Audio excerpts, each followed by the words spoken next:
Continuamos con nuestro segmento en exclusiva con Hispaniola News. Esta semana nos acompaña Tobías Crespo, un destacado ingeniero, abogado, escritor y diputado por el Distrito Nacional. ¿Cómo se encuentra, Tobías? Bienvenido. Bien, Jessy, gracias por invitarme a este espacio de Hispaniola News y nada, afortunado de compartir contigo, saludando a los que siguen este espacio y presto a discutir todo lo que tiene que ver con no solamente los temas de la puesta en circulación, ¿verdad? De un libro que tuvimos recientemente, la agenda legislativa y sobre todo los temas políticos y los temas que preocupan a los dominicanos y dominicanas del día a día.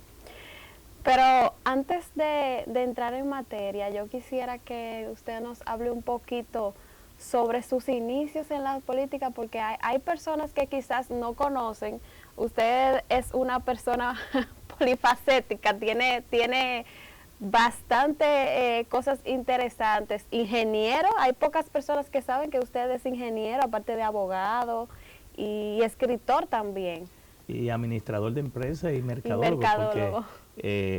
Porque tengo desde el 2001 que salí de la principal empresa de telecomunicaciones del país, en mi empresa, y también hacemos otro emprendimiento, pero también fui gerente de mercadeo de esa empresa, y uno como político tiene que mercadearse también. Impartí marketing político en una de las principales universidades de la República Dominicana, de Pucamaima, que tengo 2 maestrías y un diplomado de ahí. Preparé el programa de clases, aunque en las demás universidades y en las empresas de telecomunicaciones, ya con mi empresa, impartía la docencia en el área de tecnología, sobre todo tecnología de telecomunicaciones y de nuevas tecnologías. ¿Por qué decidió ser diputado? Porque con ese tremendo currículum que usted tiene y con toda la experiencia que tiene en el sector de administración de empresas y mercadeo y todo eso, ¿por qué entrar a la política? Y esa pregunta siempre me la hacen, Jessy, pero yo creo que es al revés. Yo entré a la política muy temprano, a los 18 años, mi hermano Manuel a los 14. Nosotros somos de una familia de políticos, 10 hermanos, la mayoría políticos, y en ese aspecto mi papá siempre en los años 80 veía y escuchaba los discursos del profesor Juan Bosch, las entrevistas que en ese momento no estaban en las redes sociales, sino en los principales canales de televisión tradicionales, como le llaman, y en ese aspecto pues me inspiró mucho la forma en que don Juan abordaba los temas económicos, los temas sociales, los temas políticos, y nos fuimos envolviendo, y precisamente cayéndole atrás a mi hermano Manuel, que entró a los 14 años, se metió a los grupos estudiantiles de los liceos, luego a la vanguardia estudiantil y a la Federación de Estudiantes, presidió la vanguardia estudiantil y la Federación de Estudiantes. Nosotros, cayéndole atrás a él, los hermanos, pues también nos involucramos en la política, nos metimos en la juventud durante mucho tiempo, hasta que ya uno logra la mayoría de edad y empieza a ser académico, y luego duré mucho tiempo en la Secretaría de Asuntos Gremiales y Profesionales, trabajando con los profesionales del partido y sobre todo con las elecciones de todos los gremios de profesionales en la República Dominicana. Una bonita experiencia, el área gremial, profesional, hasta el año 2020, es decir que del 2020 para acá, aparte de la diputación y la política, ya hacia lo interno del partido, me he dedicado a la parte electoral, derecho electoral, administración electoral y justicia electoral. O sea que estamos hablando de una trayectoria bien amplia en cuanto a la política. ¿De cuántos años estaríamos hablando? No me calcule la edad, pero casi 40, porque ya yo en la universidad, recuerdo en APEC, cuando estaba estudiando ingeniería, compraba boletas, uno de los profesores que era del partido, y que vendía boletas de las rifas que hacía. Yo fui simpatizante, luego circulista, me hice miembro, tuve que durar 3 años estudiando política, teoría y práctica en la calle, porque el PLD, donde yo inicié, era un partido de cuadros políticos, de dirigentes formados a nivel teórico y práctico, una escuela de líderes. Y en ese aspecto pues también me hice presidente de dirigente medio, secretario de acta y correspondencia, luego de organización, presidente de intermedio por mucho tiempo, vicesecretario nacional de la Secretaría de Asuntos Gremiales y Profesionales, y finalmente terminé siendo miembro de la dirección central nada más me faltó ser miembro del comité político, porque de aquí pasé a la Fuerza del Pueblo a partir del año 2020. Es decir, si sumamos los 30 y pico de años que dejé en el PLD más lo de la Fuerza del Pueblo, rondo casi los 40 años. Es decir, tengo 58 de edad y en mi primer voto en el 1986 fue por el profesor Juan Bosch. Ya en el 90 yo era suplente de una mesa en la escuela Fray Ramón Pané, donde yo estudié en el 1990. Pero si usted no lo dice, no se lo creo que esa es la edad que usted... Bueno, porque esa no es la aparenta para nada. Es la que tengo y no nos la quitamos porque le hemos dado mucha vida y buena vida a los años. Bueno, eso es importante, pero se nota que sí, ¿eh? Entonces, Tobías, con una carrera tan de tanto éxito como es en el Congreso, la Diputación y demás, ¿por qué ahora cambiar? ¿Por qué ahora disputar la alcaldía del Distrito Nacional luego de todo ese éxito que usted ha tenido? Mira, Jessy, yo entro a ser servidor público en el 2004. Leonel Fernández me designa en el 2004 como director general de tránsito terrestre. Ahí duré 6 años. Fue mi primera experiencia en el área pública porque siempre trabajé desde los 14 años en el sector privado. Incluso a nivel empresarial uno tiene toda su empresa y también a nivel académico. Empecé a dar clases muy temprano. Ya a los 23 años yo era académico en ingeniería, porque Dios me ha dado a muy temprana edad muchos retos y muchos desafíos, nosotros lo hemos asumido. Entonces en el 2010, 6 años después de ser director de tránsito, de haber dejado allá 27 proyectos de modernización, dejamos gobierno electrónico, dejamos todo conectado en línea, eso es un antes y un después. E incluso fuimos nominados en el 2010 al premio a la calidad y la excelencia que se entrega en el Palacio Presidencial, el presidente de la República, en ese caso Leonel Fernández. Y también en ese mismo año, pues ganamos la campaña interna en el 9 y luego ganamos la campaña, el más votado, y luego hacia afuera también. Hemos sido hacia lo interno del partido siempre cuando nos presentamos el más votado. Y hacia afuera, pues también me han valorado en 4 ocasiones. Ya yo he participado de manera continua, invito sin perder en 6 procesos, 2 internos y 4 externos. Ahora, cerramos ese ciclo de 6 años en el 2010. En la Cámara nosotros ya tenemos 4 cuatrienios, es decir, empezamos en el 10 un sextenio porque fueron 6 años para unificar las elecciones y luego 3 reelecciones de 4. Al final nosotros estaríamos cerrando 18 años de trabajo legislativo como congresista. Entiendo que hemos aportado mucho. Yo tengo ya 5 leyes aprobadas y promulgadas y en aplicación. No llega a un 2% el diputado que logra aprobar una sola ley. Ya nosotros llevamos 5, pero también tengo en carpeta, en comisiones, 6 leyes muy importantes que tienen que ver con la tecnología, la Ley General de las TICs, que se desprendió de mi trabajo para hacerme licenciado en Derecho, porque mi carrera base es la ingeniería. La ley que crea el Sistema Nacional de Ciberseguridad contra la Ciberdelincuencia de la República Dominicana, la ley que regula los residuos de equipos eléctricos y electrónicos, la basura electrónica como le llaman, o el e-waste. También el proyecto de ley que regula los sistemas de inteligencia artificial y sus aplicaciones. Más recientemente depositamos un proyecto de ley que va a fomentar el despliegue, el uso de la ciudadanía digital, la identidad digital, la soberanía digital y los Smart City, las ciudades inteligentes. Y de ahí vamos a hablar del tema de ciudades inteligentes, municipios inteligentes, un distrito nacional de innovación.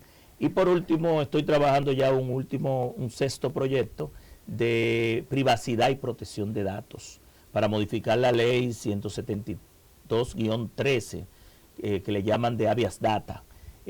Son 6 leyes que tienen que ver todo con el campo de las tecnologías, de las TIC, de la ciberseguridad, de la inteligencia artificial, de la ciudadanía, de las ciudades inteligentes y sobre todo de la privacidad y protección de datos. Ahora, Jessy, hemos trabajado en más de 170 leyes que desde el año 2010 hasta la fecha hubo que adecuar de la Constitución del 2010. Algunas reservas de ley, otras había que modificar y otras había hasta que derogarla y crear una nueva porque violaban la Constitución en ese momento. ha sido una ardua labor. Entonces yo creo que los ciudadanos tenemos que cerrar ciclos e iniciar otros, pero también darle la oportunidad a otros para que puedan escalar a los puestos que uno tiene, porque en la circunscripción 2 la gente dice, no, si todavía está ahí, es casi seguro que gane. He tenido la bendición divina de ganar de manera continua, y en ese aspecto una gran cantidad, Jessy, de ciudadanos de todos los sectores comunitarios, juntas de vecinos, religiosos, de todas las denominaciones, dirigentes deportivos, profesionales, emprendedores, comerciantes, empresarios, han estado impulsando un proyecto desde a la alcaldía, desde la Fuerza del Pueblo, de nuestras aspiraciones en el Distrito Nacional. Y en ese aspecto, desde el año pasado, desde octubre, yo he estado recorriendo los alrededor de más de 80 sectores y subsectores que comprenden la circunscripción 1, la 3 y mi circunscripción, que es la 2, en el cual casi tengo 40 años en política y 52 años viviendo en ese territorio, y la conocemos igual que conocemos la capital, porque también desde el 2020 para la fecha he sido el director electoral del Distrito Nacional de la Fuerza del Pueblo. En ese aspecto, luego de haber recorrido, escuchado y visto el nivel de admiración, de cariño, de simpatía que la gente nos profesa, y viendo el nivel de posicionamiento también que tiene la Fuerza del Pueblo hoy por hoy en el Distrito Nacional, que está encabezando el nivel de intención de voto y de simpatía, nosotros entendemos que para ganar mayo se necesita ganar febrero primero, y que en febrero la Fuerza del Pueblo tiene que poner adelante sus mejores hombres, sus mejores mujeres para la regiduría, los vocales, las directores de distrito y las alcaldías. Y en ese aspecto es el año próximo cuando la ley de partidos políticos 33-18 apertura el proceso para las elecciones internas, pero cuando eso se dé el año próximo, nosotros junto a un equipo muy ampliado, no solamente del partido, sino hacia afuera, casi unánime, estaremos inscribiendo nuestro proyecto a la alcaldía del Distrito Nacional con todas las posibilidades, no solamente de competir, sino también de ganar y darle por vez primera a la Fuerza del Pueblo la ganancia en la capital primada de América, que lo es el Distrito Nacional. Entonces, ¿usted considera que ahora en esta nueva etapa ya usted ha cumplido su ciclo en el Congreso, pero eso significa que más adelante usted no contempla la posibilidad de volver a estar en su curul o quizás a aspirar por una senaduría? Mira, a veces la gente se aferra a los puestos, ¿verdad?, a los cargos. Hay gente que estilan que mi próximo paso debería ser la senaduría, porque somos un legislador probado, exitoso, de muchos aportes, pero nosotros entendemos también que el Distrito Nacional puede aprovechar muy bien nuestra capacidad técnica, nuestra capacidad gerencial, nuestra capacidad política y sobre todo nuestra disposición de servir y de ayudar a la gente, que es lo que hemos hecho en política. Para lo único que sirve la política es para servir. Lo aprendimos del profesor Juan Bosch. Si la política no sirve para servir, no sirve tampoco para vivir. Y en ese aspecto yo creo que en política todo es posible. Un político no puede descartar nada. El propio profesor Juan Bosch, que yo entré a la política inspirado por él, yo soy un político bochista, nos decía que la política es la ciencia y el arte de lo posible, y que nosotros los políticos hacemos posible lo que para mucha gente parece imposible. Antes de una de las obras por las que usted es conocido en el Congreso, que es una de las obras más importantes quizás de su carrera como legislador, es la Ley de Movilidad Transporte Terrestre de la 63-17, que es la que está vigente todavía. Háblanos un poquito de cómo nace esta ley, qué fue lo que lo motivó a crear esta ley, que ha ayudado muchísimo para comprender todo el ecosistema del tema de la movilidad, el transporte, la DGCET, los cambios que hubo. Bueno, pues muy importante pregunta y muy bien entendida el ecosistema de la movilidad, sostenible de personas y carga, el transporte terrestre como actividad económica, el tránsito como un desprendimiento de la movilidad y la seguridad vial, que tú sabes que hemos estado encabezando los primeros lugares de más siniestralidades y muertes y heridos por accidentes de tránsito, no solamente en América, sino en el mundo. Esa ley nace precisamente, y lo expreso en el libro, que puse en circulación el día 9 de julio en el auditorio profesor Juan Bosch de la Biblioteca Nacional, pero Enrique Ureña, ante una gran cantidad de personalidades del mundo académico, jurídico, legislativo, político, empresarial, y también nos acompañó el expresidente Leonel Fernández. Y precisamente hablando de Leonel Fernández, esa ley nace con el propio Leonel Fernández, que en el año 2004 nos designó director general de tránsito terrestre. En ese momento, que fue mi primera experiencia pública, venía en el programa de gobierno del PLD, el segundo mandato de Leonel, un proyecto de código de transporte que creaba un ministerio de transporte, y que ese fue el documento que nosotros tomamos para hacer los primeros esfuerzos de consulta en el 2005, un año, algunos meses después de ser designado. De ahí, Jessica, se desprendió un primer borrador que era el que remitimos para ser sometido, pero ahí vino la campaña del 2008, el expresidente Leonel Fernández se reelige. Luego de la reelección del expresidente Fernández, volvimos a convocar, pero ya con un consenso más amplio. Integramos a los transportistas, las empresas de seguro, se dirigió desde el CONARE y el Consejo y la Comisión de Justicia, es decir, el comisionado de la justicia, y abrimos la ventana de las consultas, de los intereses, como se llaman. Y ahí entonces produjimos un segundo borrador, que fue el que finalmente yo sometí en el 17 de agosto del 2010 o 2011, porque yo le prometí al país que en caso de ser electo diputado iba a llevar a cabo la conclusión de la modificación de la ley 241, que ya estaba obsoleta, tenía 50 años, y el país demandaba una normativa integral, holística, moderna, que por los próximos 30 o 40 años pudiera planificar, organizar, controlar y sancionar las actividades del sector. Y de ahí nace precisamente la ley 6317. En el libro uno describe el diagnóstico que yo recibí en el 2004, luego la historia del proceso de consulta que te expliqué, el proceso legislativo que se dio en las cámaras, en ambas cámaras, en el Senado y en la Cámara de Diputados, primero en la Cámara con 15 legisladores, que entendimos que este era un tema muy serio, un tema país, que había que abordarlo con responsabilidad, y lo que ahí se expresó lo que la gente le llaman en derecho el espíritu del legislador. Posteriormente paso a describir lo que es el proceso de aporte de la nueva ley con la creación del Intran, la DGC, las atribuciones de los ayuntamientos, la Procuraduría y los demás entes u órganos, y sigo con un análisis jurídico a nivel de derecho administrativo sobre los aportes de la ley, sentencias que han creado criterios jurisprudenciales de esta ley 637, que solamente son 2, aunque se han reiterado 4, que tienen que ver precisamente con la prohibición de que la DGC no retenga los vehículos por las causales que no diga la ley, que solamente son 5, por las cuales la DGC puede retener por 72 horas. Y otro tiene que ver con la edad de los choferes. Luego entramos a 9 años de aplicación de la ley. ¿Qué ha faltado? Es decir, lo que falta por hacer.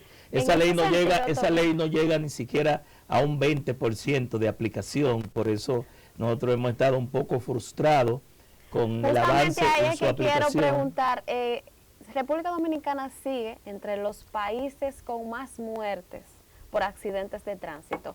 Entonces, quisiéramos saber qué falló, qué ha fallado la ciudadanía, la aplicación de la ley, la DGC, qué es lo que ha fallado, que todavía nosotros estamos en el mismo problema por el que se supone que se creó la ley de tránsito. Mira, aunque sí hemos fallado todos, entiendo que el primer fallo es la voluntad política. Yo creo que este gobierno de Luis Abinader, el PRM, ha hecho una contrarreforma, no ha priorizado el tema, no le ha dado la importancia debida. el gobierno no tenía ningún plan, ningún proyecto, ningún programa para la movilidad. Lo que se está ejecutando viene del gobierno anterior, después de promulgada la ley, que proyectos que han sido financiados por el BI, el Banco Mundial, la Alianza Francesa para el Desarrollo, y que estableció lo que le llaman el PEMUX, el Programa de Movilidad Urbana Sostenible, el SIT, que es el Sistema Integrado de Transporte Público, que son los famosos corredores, eran 17 corredores en el distrito, en el Gran Santo Domingo. De esos 17 el gobierno lo anunció, solamente han entrado 4. Y del PEMUS no se han completado las líneas troncales alimentadoras que deben servir al distrito, al Gran Santo Domingo y en Santiago. Y ha habido también una contrarreforma porque el gobierno creó una oficina de movilidad sostenible urbana e interurbana que tuvo después que eliminarla. También eliminó la OPRE recientemente por los ataques y la fiscalización que nosotros hemos estado haciendo de la ley.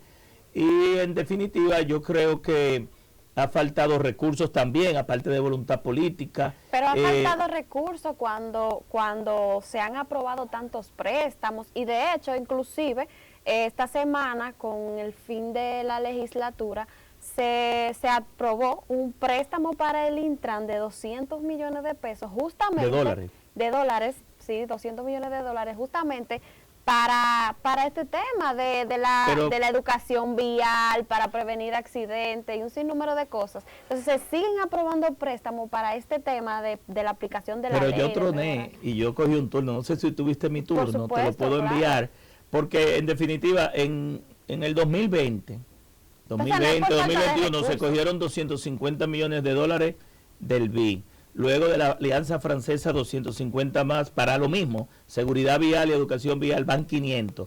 Y la semana pasada se tomaron 200 más, es decir, estamos hablando de 700 millones de dólares para la seguridad vial. Pero ¿qué pasa? Eso no ha ido a la seguridad vial, eso es para gastos corrientes, eso es para soportar el déficit fiscal, para soportar la nómina abultada del PRM, las supuestas pensiones solidarias, que no son pensiones nada, son una nominilla de un salario que se le da a dirigentes del partido de gobierno sin haber dado ni un golpe de karate. Le dan una pensión de por vida, un salario de por vida. Este gobierno supuestamente ha otorgado más de 130,000 pensiones especiales y solidarias, algo tan digno como las pensiones la han tomado de relajo. Pero también para Bono Gas, Bono Luz, Bono Ben, Bono Primo, Bono Hermano. Es decir, este gobierno ha cogido el dinero para el robo de Senasa, la estafa y el cartel de Senasa, para lo que lo cogió Aerobón, que fue para comprar las elecciones del 2024, pero en definitiva no es para esas inversiones. ¿De dónde debe salir los recursos para la seguridad vial? El propio presupuesto de ingreso y gasto lo dice, Jesse.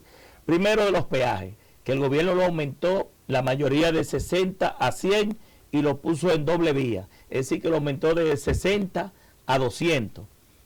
Vía administrativa, no por una ley, pero también salen de cada peso que nosotros, los que tenemos vehículos o que compramos combustible, hay 2 pesos que van para la seguridad vial y para la renovación del parque vehicular. 1,50, que es el 75% de esos 2 pesos, van para RD Vial, para señalización, seguridad vial, ampliación de las vías, mantenimiento de las vías, y 50 centavos van para el plan de renovación del parque vehicular, que también tiene que ver con seguridad vial, el estado de los vehículos.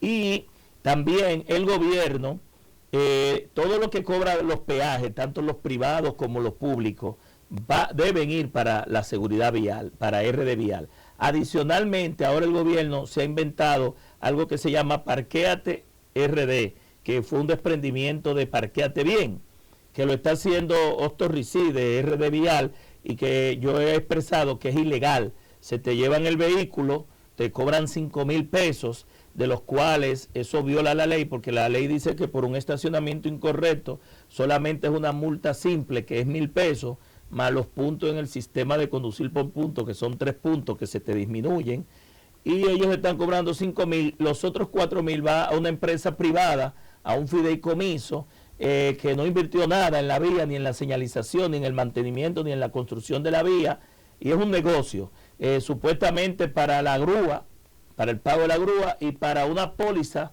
de la posibilidad de que si tu vehículo se se daña o se avería o te lo pelan o te le hacen cualquier daño, esa póliza va a cubrir ese vehículo. ¿Qué significa esto? Que aquí el gobierno lo único que ha usado la ley 6317 es para hacer malos negocios, porque yo no estoy opuesto a los negocios. Lo que uno sí se opone a los malos negocios y sobre todo hechos por funcionarios que no deben estar haciendo negocios. Es decir, que estos préstamos que se están tomando en nombre de la ley, en nombre de la seguridad, son innecesarios en ese sentido. Porque la ley tiene su propio apoyo presupuestario, es soportar el déficit fiscal, que aunque el gobierno dice que es un 3% del PIB, termina siendo un 4% del PIB. Pero uno de los problemas principales que estamos teniendo hoy en día... Que es parte, disculpa, de la función nuestra de fiscalización, decirle al país que ese dinero, esos 700 millones de dólares que el gobierno ha cogido a esos organismos multilaterales, no van para la seguridad vial, porque uno no está opuesto a los préstamos por oponerse. Los préstamos, si van a dejar una obra, un hospital, una escuela, una carretera, un puente, un corredor vial, o van a mitigar un problema histórico que pueda reducirlo, nosotros estaríamos dispuestos pero cuando van a gasto corriente, donde este gobierno ha sido el campeón en manejar préstamos, en manejar gastos, pero en baja inversión de capital. Uno de los problemas que estamos teniendo con el tema de la ley, de la DGCET y todo lo que está pasando en el país actualmente con movilidad y transporte, es que ahora, por disposición del Ministerio de Interior y Policía, los policías normales están siendo utilizados para fiscalizar el tránsito. Y yo he denunciado muchísimas veces que esto es ilegal porque si acaso, porque el Ministerio de Interior y Policía tiene la facultad para decidir qué hacer con sus policías y lo que quieran hacer con ellos, pero si van a fiscalizar el tránsito como apoyo, ¿verdad?, a este tema, no debería de haber junto con ellos por lo menos un DGCET, que son las personas que están para eso y son los que saben qué es lo que te van a fiscalizar y por qué. Porque se supone que un policía común y corriente no sabe qué es lo que te va a fiscalizar ni por qué. Bueno, aquí el Ministerio de Interior, que es el rector de la seguridad ciudadana o de la seguridad pública, como también se le llama, y que es superior inmediato de la Policía Nacional, la DGC está dentro de la estructura de la Policía Nacional, la pusimos en la ley orgánica del 2016 y en la ley 6317 como parte de la policía preventiva. La policía actualmente tiene dos áreas principales, la policía preventiva y la policía criminal o represiva. Dentro de la policía preventiva está la DGC, una de ellas, y esa policía, incluso la policía comunitaria, y una de sus funciones como policía preventiva es precisamente prever o prevenir que no hayan accidentes, reducir las muertes por accidentes, los heridos, los choques, las condiciones, más que estarse peleando a golpes, trompadas, puñaladas, bofetadas y palos y piedras y botellazos con los ciudadanos. Esa no es la policía especializada que nosotros aspiramos. Es una policía técnica, científica, preparada no solamente en la academia para dirigir el tránsito, monitorearlo, controlarlo y llenar el acta de infracción a los violadores, porque esa policía es auxiliar del Ministerio Público, sino para tomar el control de las vías. Y en ese aspecto yo creo que esa es la función principal. Es como que, Jesse, yo te diga, con tu pregunta de policías que no han estado especializados, valga la redundancia, en seguridad vial, en tránsito, en movilidad y transporte, es como que tú agarres un técnico de la policía, del DICAT, que es la Dirección de Crímenes de Alta Tecnología, que es especialista en ciberseguridad, en delitos electrónicos, en delitos de alta tecnología, y lo mande a patrullar sin haber recibido los entrenamientos contra motines, por ejemplo, a una protesta que haya en el Palacio Presidencial, una persona que no haya recibido los entrenamientos de cómo utilizar la fuerza pública, que deberían todos recibirlo, no importa a la dirección especializada que vaya, si es el DICRIN, el DICA, y en ese aspecto yo creo que dentro de la policía deben haber especialidades para estos temas y una de ellas es la seguridad vial.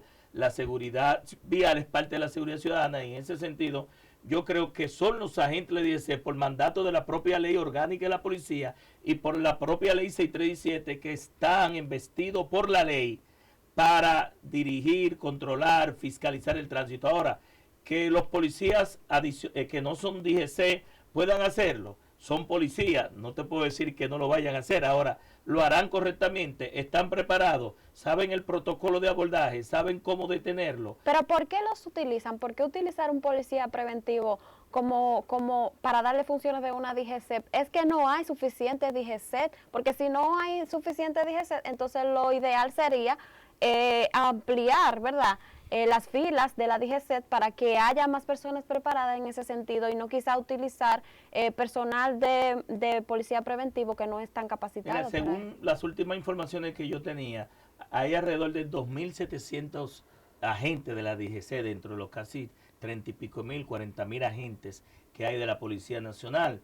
Y la DGC siempre está pidiendo más agentes. Muy recientemente se insertaron 800 agentes. Escuché a la ministra de Interior, Farideh Raful, para reforzar la policía de la DGC. Y en ese sentido, yo creo que pueden haber, lo que hay es mucho mal utilizado. Por ejemplo, ¿qué sentido tiene tener un agente de la DGC debajo del semáforo, sustituyendo un semáforo que funcione y sobre todo que es inteligente, rompiendo con la inteligencia del semáforo, pero también rompiendo con todo lo que le estamos enseñando a nuestros niños, de que el rojo es para parar, el verde es para seguir y el amarillo es precaución? Entonces la gente te está mandando a pasar en rojo o mandando a parar en verde y el hijo tuyo que tú andas con él te dice: papi, pero tú estás violando la ley, y es el propio agente que está rompiendo hasta la cultura de educación o la filosofía educativa preventiva que debemos estar impregnando en nuestros niños.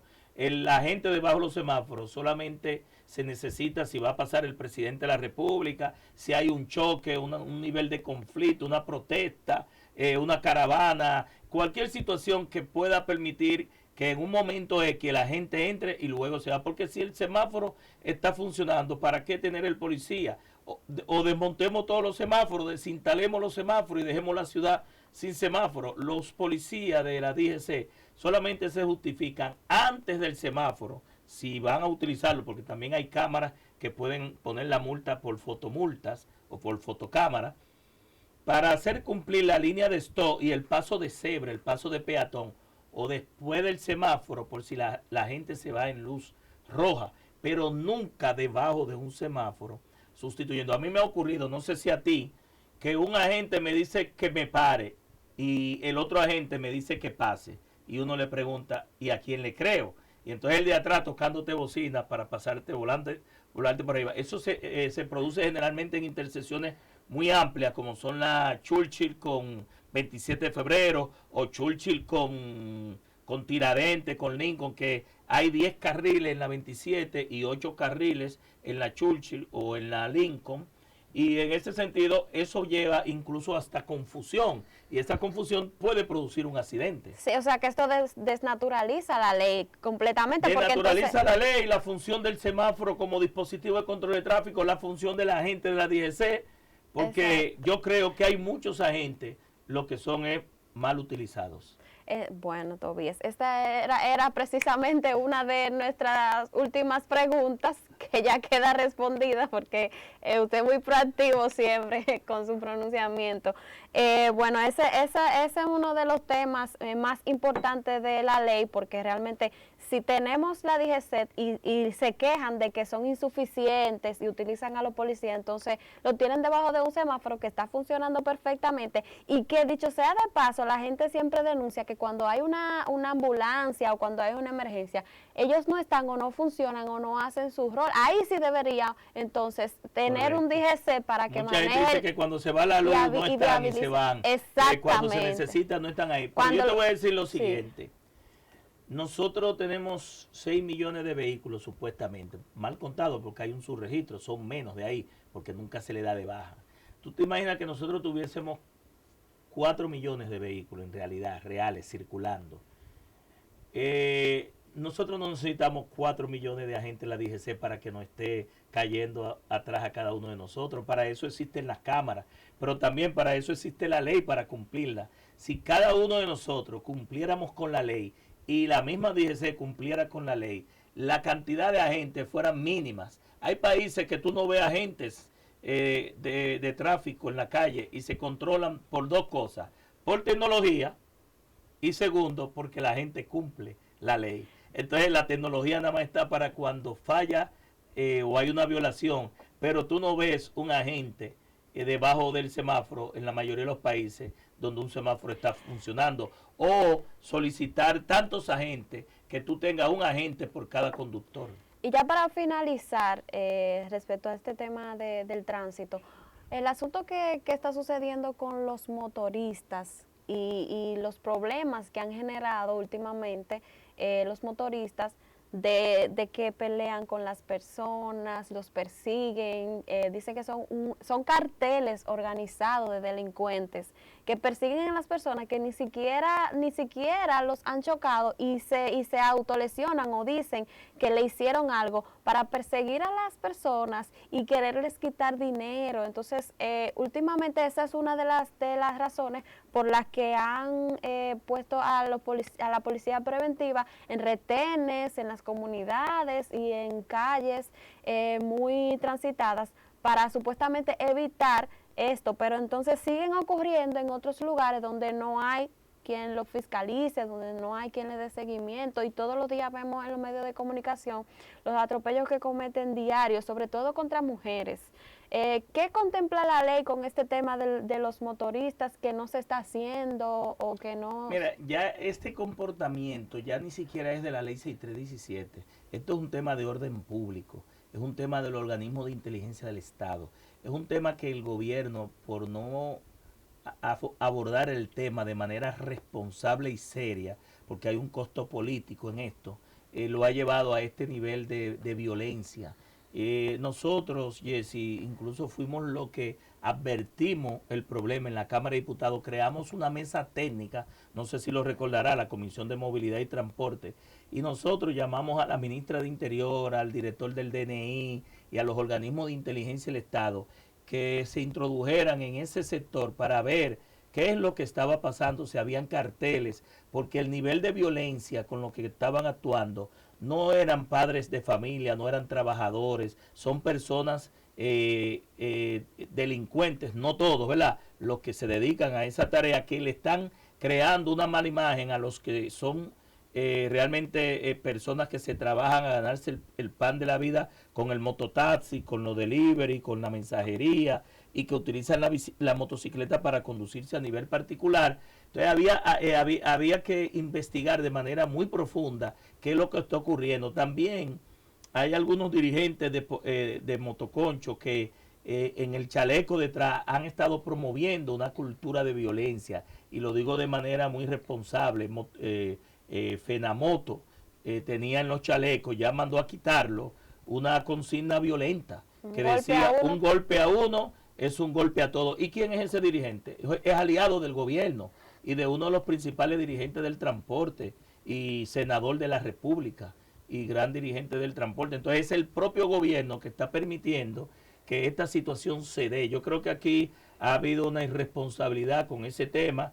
Ya finalmente, cuando el gobierno actuó, el problema ha crecido de una forma que ojalá pudiéramos controlarlo. Bueno, Tobías, pues agradecerle por estar en nuestro espacio. Gracias por siempre estar disponible para nosotros. Usted es uno de los congresistas más humildes y asequibles que tiene ese Congreso. Usted sabe que esta es su casa y les deseamos muchos éxitos en sus proyectos personales. Y yo te deseo éxito en este proyecto de comunicación también y en todo lo que emprendas, porque realmente desde siempre que te he conocido era una profesional y una periodista muy íntegra, muy honesta y también muy trabajadora, muy acuciosa, sobre todo en los temas investigativos que te conocí. Gracias. Nosotros continuamos con más de Hispaniola News.